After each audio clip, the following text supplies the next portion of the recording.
At the start of The Dragon Prince, Claudia seems to be set up as the Katara to Callum's Aang, the young and naive teenage girl who is nonetheless mature and elegant in the eyes of the younger protagonist.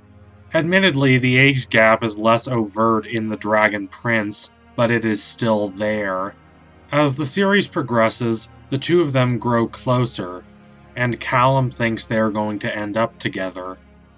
Instead, everything goes wrong. Claudia makes choices that may seem innocuous on the surface, but in reality open up a path to the dark side. Callum, meanwhile, betrays the mores of human society by falling in love with an elf, Rayla, an assassin who tried to kill him the first time they met because he pretended to be his brother, the Crown Prince Ezrin. So how did this happen? Why did Callum choose Rayla over Claudia? As importantly, what is the future for Callum's relationship with Claudia? Obviously, that relationship is not going to be romantic, as Callum has committed himself fully to Rayla, but could that bond at least continue as a friendship? We don't know. So let us investigate Callum's relationships with Rayla and Claudia so as to better understand why he chose Rayla over Claudia. First, we have to deal with a major issue. Is Callum actually attracted to Claudia for her own sake, or is he only attracted to her because they grew up together? He was the stepson of Harrow. She was the daughter of Viren, Harrow's closest advisor. They spent no shortage of time together. Considering that Soren regularly mocked Callum, calling him the Step Prince, Claudia was likely the only person who supported Callum when they were growing up. The only person around their age, I mean. Ezrin and Callum were and are close, but Ezrin is several years younger than Callum, so it was Callum who supported Ezrin, not the other way around. Not that Ezrin needed someone to stand up for him nearly as much as Callum did.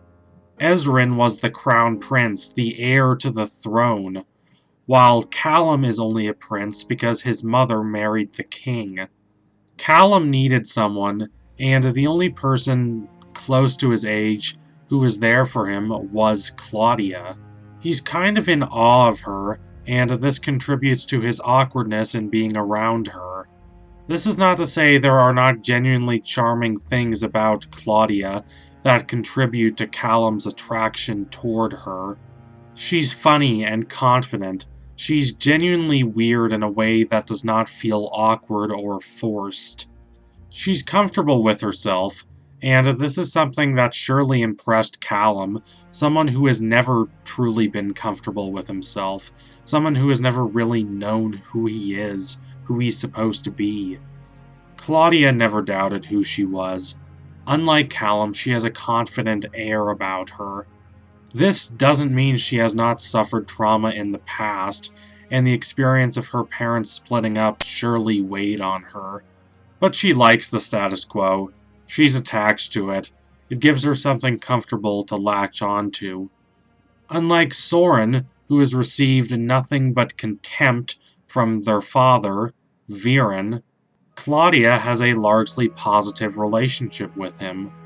If you asked her if Viren loves her, she would almost certainly say yes, whereas Soren would definitely hesitate before saying anything. And this is even before Soren finally breaks away from Viren midway through the third season of The Dragon Prince.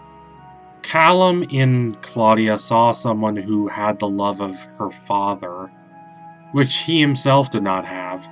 He never really knew his biological father.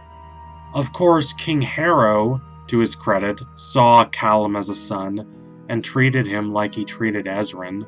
But Callum cannot escape the fact that he is not biologically Harrow's son. He cannot escape it because Soren constantly mocks him, calling him Step Prince. He can't escape it because of the laws of royal succession. Ezren is the heir to the throne. Callum is not, even though he is older than Ezren. From the outside, Viren's relationship with Claudia appears to be perfect. Now, I'm not saying Callum is consciously attracted to Claudia because he sees her family life as being superior to his. That would be ridiculous.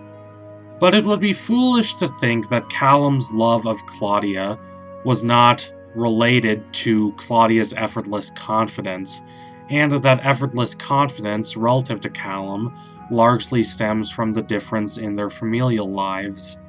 She receives an abundance of praise, whereas he feels like an outsider in his own family. This matters because his growing away from Claudia coincides with his growth as a person. Not to say that Claudia was a bad influence on him, far from it. But at the start of the series, he needed Claudia for reassurance. Now that he's older and more sure of himself, he doesn't need that reassurance anymore. He's confident in who he is.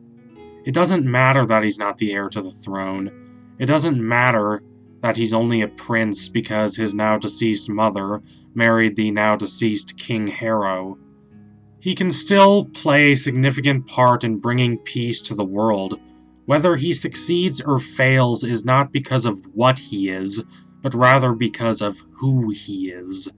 And he arrives at this more advanced and self-actualized conception of himself as he is becoming closer to Rayla, as he's building a relationship with her, a relationship that later turns romantic.